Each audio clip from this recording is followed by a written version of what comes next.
Welcome into the Edward Jones Chatting Cage. I'm Tim McMaster. Of course, this is a chance for you to get FaceTime with Major League Baseball players, managers, legends of the game, and really that's what we have on tap for you today. A special treat from St. Louis. It's opening day at Busch Stadium, and we have a doubleheader of sorts. First, Tony La Russa steps into the Chatting Cage. He'll be followed by Lou Brock. Jeremy Breisel is out there in St. Louis to bring you the Chatting Cage. So let's get started. JB, take it away. This is the Edward Jones Chatting Cage live from St. Louis. The Cardinals Hall of Fame opens today, Ballpark Village, an unbelievable venue. What a joy to be here on opening day. Weather should cooperate. It knows it needs to clear up by 4. It always does in St. Louis, don't worry. Baseball is the first thing on mind. Tony La Russa joins us, obviously, 3 times World Series champ, 4-time Manager of the Year, and it's just this venue downtown is remarkable, Tony. It changes the landscape in such a way as to make it a destination for people to come watch Cardinals baseball when they're at the stadium and when they're on the road, which is pretty remarkable. Well, they got a TV set downstairs, the biggest one I've ever seen, and you know, the word that Jim used from Edward Jones, he called it a magnet. I think it's going to attract a lot of people, not just baseball fans. It's such an interesting place. A museum we just toured it.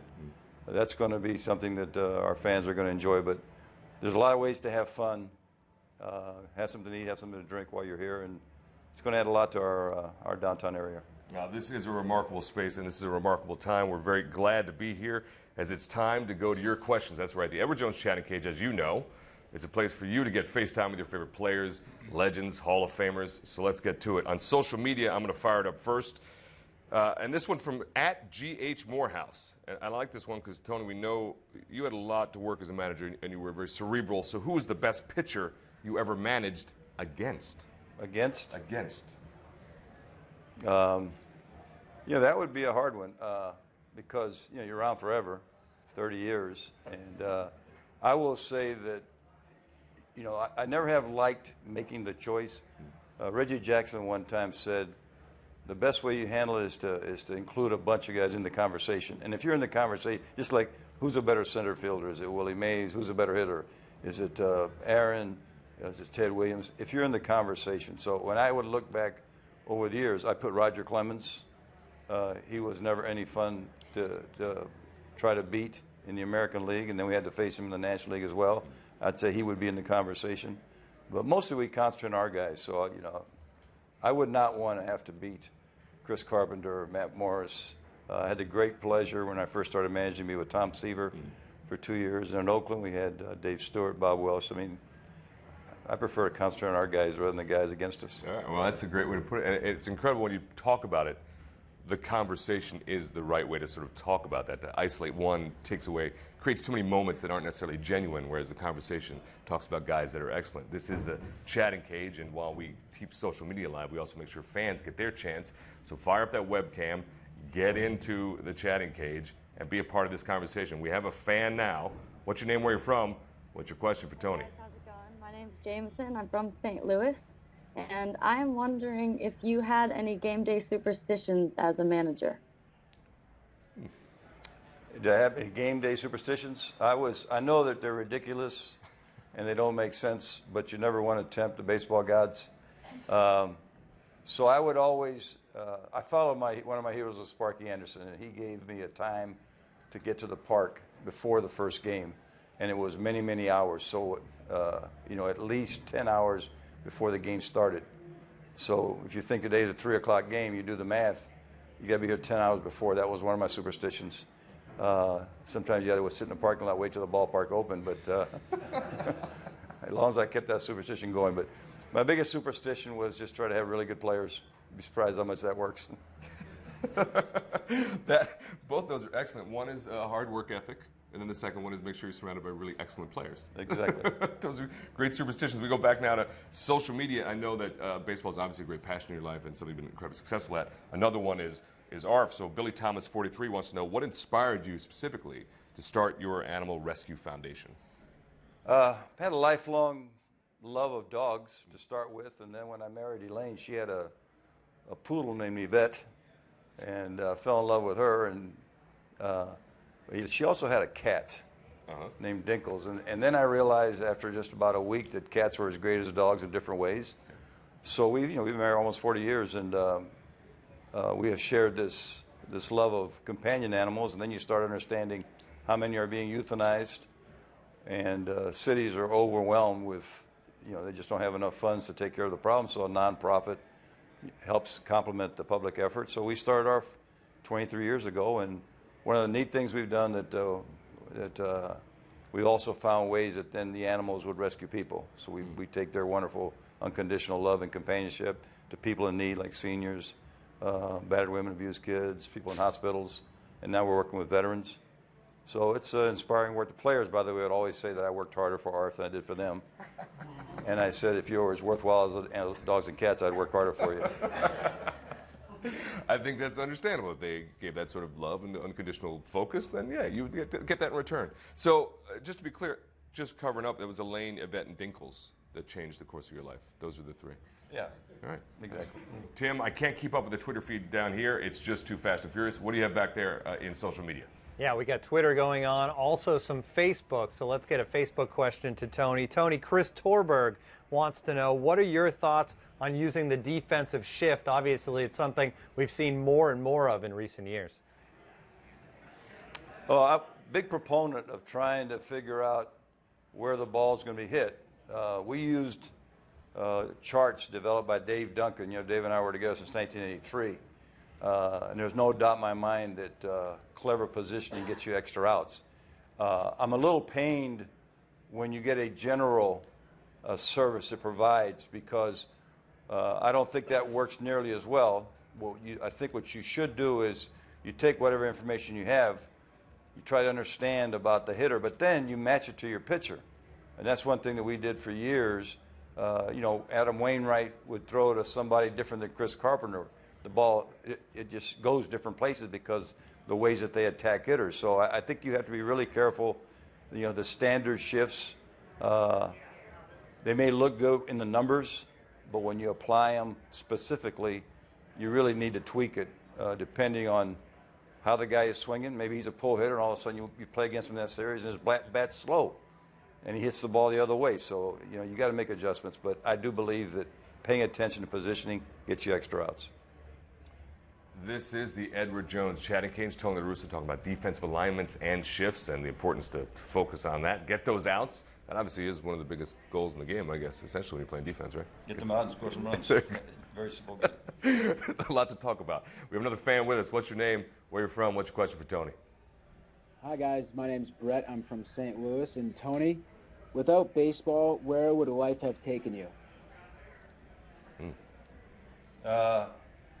Well, my parents were big into education. You probably know, I signed out of high school, but I had promised my parents I'd continue my education. So I went to undergraduate school at the University of South Florida during the off seasons, and then I got a law degree. So, I would have used that education. Maybe I would have become a lawyer. But, I was quoted one time saying I'd rather, ride the buses in AAA than be a lawyer. So I'm very fortunate that I've been able to have 50 years in the game that I love. All right. Well, that's an understanding of what Mr. La Russa has been able to do over the course of time in his baseball career. We'll go back to social media, to Twitter. Chris Stock, 24, since he was so polite, gets a shout out on the Edward Jones Chatting Cage. Mr. Brock and Mr. La Russa, Tony's here, we'll start with Mr. La Russa.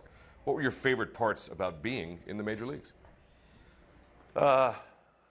It's all about managing, because, I played 16 years. I was really, I think the term was suspect more than a prospect. I sat the bench, but I was in Oakland during some of those really good years as they started, and I learned a lot from guys like Dick Williams was a wonderful manager. And but as a major leaguer, if you love the game and you can stay in the game as coaching or managing, it was an honor, a privilege, and had 16 wonderful years here with this historic franchise. But I started with the White Sox and Oakland, and I would never disrespect those great places as well. The people that were part of those franchises. So in the end, though, you're talking about the best baseball in the world. And if you love the game and you got an up front close seat, and maybe once in a while you make a move so you participate, but just watching the major leaguers compete, I've been really, really fortunate to, like I say, 50 years.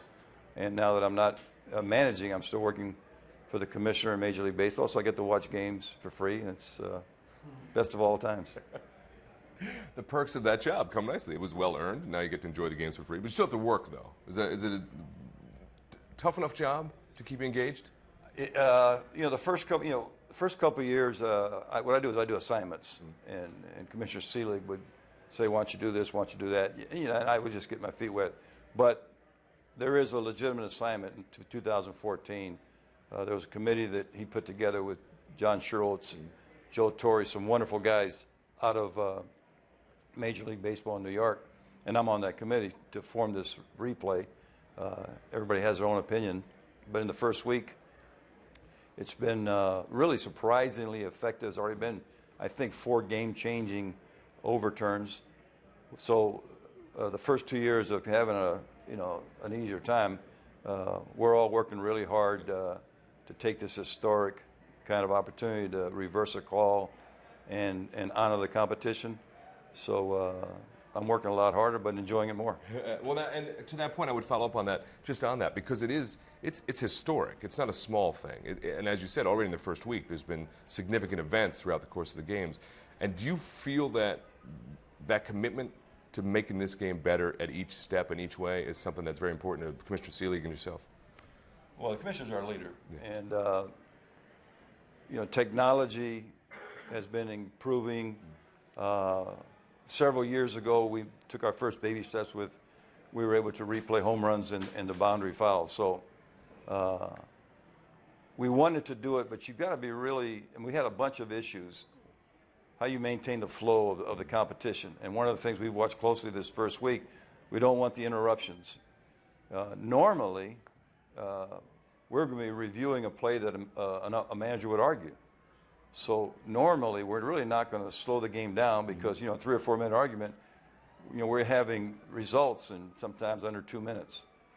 But I do think we've all had an embarrassment as an umpire, as an industry. I know our fans have been upset. If there's a call, like here in St. Louis, the famous 1985 call, well, Don Deckinger would love to have been able to have called the review board facility in New York and change it. So that's what we're trying to do. We're trying to preserve the competition. The first year, we're not trying to get every play right because human error is part of our game. Everybody makes mistakes. But we do want to address the impact ones, and we've got a system that has gotten off the decent start, and it'll get smoother and smoother. All right. This is the Edward Jones chatting cage. Tony La Russa giving his thoughts on the very young, new expanded instant replay. We have fans stepping in, getting some FaceTime with Tony. We have a fan with us. What's your name? Where you're from? What is your question for Tony?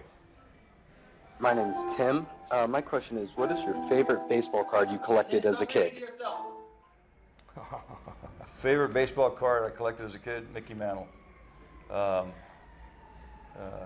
was born and raised in Tampa, Florida, which is a spring training home for Cincinnati and Chicago, but right across the bridge in St. Petersburg, on Sundays my dad would take me and a couple of friends to see the Cardinals and the Yankees. They shared that facility, and first time I saw Mickey, he was the guy.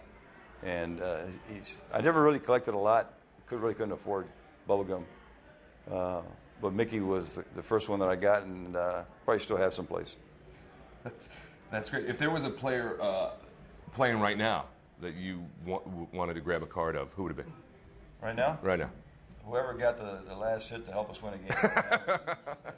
Such a front runner. I loved Shue when he had a home run to beat Kansas City, and obviously David Freese. But I say this every time I come to St. Louis. There are 11 unbelievable years with a guy named Albert Pujols. He is just was a great teammate, great producer, great off the field. He still lives here with his wife Dee, and so it's that same conversation thing. I was in Chicago, had Carlton Fisk and Greg Luzinski, Harold Baines. You go to Oakland, you got Ricky, you got Dave Henderson, you got Mark, Stu. I've been so fortunate. And you come here. My favorites were guys that understood you had to come together as a team, you had to contribute to the team, you had to care about your team, and you had to compete. And if somebody beat you, you tip your cap.